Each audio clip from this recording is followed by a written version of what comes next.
What's up guys, Lon here from Android Authority, and I'm coming to you live from Mobile World Congress 2016, and we're taking a look at the Xiaomi Mi 5. This will be one of the first devices to market with a Snapdragon 820 processor. It'll also come with 3 gigabytes of RAM and 32 or 64 gigs of internal storage.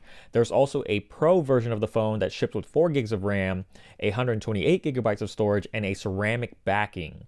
Inside of the Mi 5 is a pretty hefty 3000 milliamp hour battery that should provide for some decent battery life, and with support for USB Type-C on the bottom and a Snapdragon 820 on board, the Mi 5 is capable of taking advantage of Qualcomm's Quick Charge 3.0.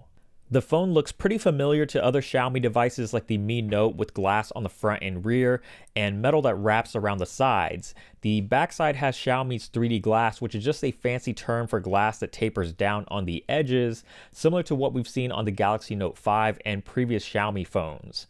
Like many glass-made phones, it's a big fingerprint magnet, but it feels quite sturdy and has a relatively small footprint compared to a lot of other phones, thanks to its 5.1-inch display and thin side bezels on the left and right. The screen is a 1080p IPS LCD panel, so it's not Quad HD like a lot of other flagships that are getting ready to hit the market, but on first blush it looks quite good. Colors are vibrant and saturated, viewing angles are nice, and it seems to get pretty bright.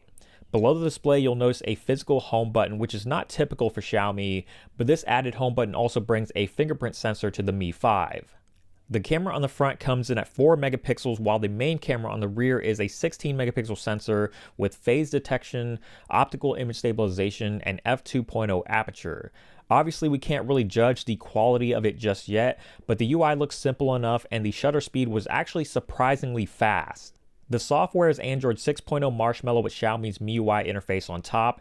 If you're not familiar with it, it's pretty similar to other Chinese OEM skins with colorful squared off icons and the lack of an app drawer, but you will get all of Xiaomi's services and features like the integrated theme store for changing up the look and feel of the interface.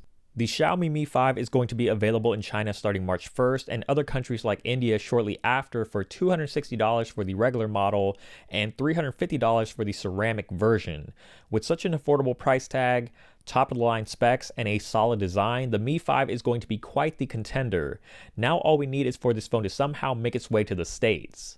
And that's going to do it for this quick hands-on of the Xiaomi Mi 5. For more in-depth coverage, make sure to check out the website at androidauthority.com and keep it tuned here to the YouTube channel at youtube.com/androidauthority for more of our MWC 2016 coverage.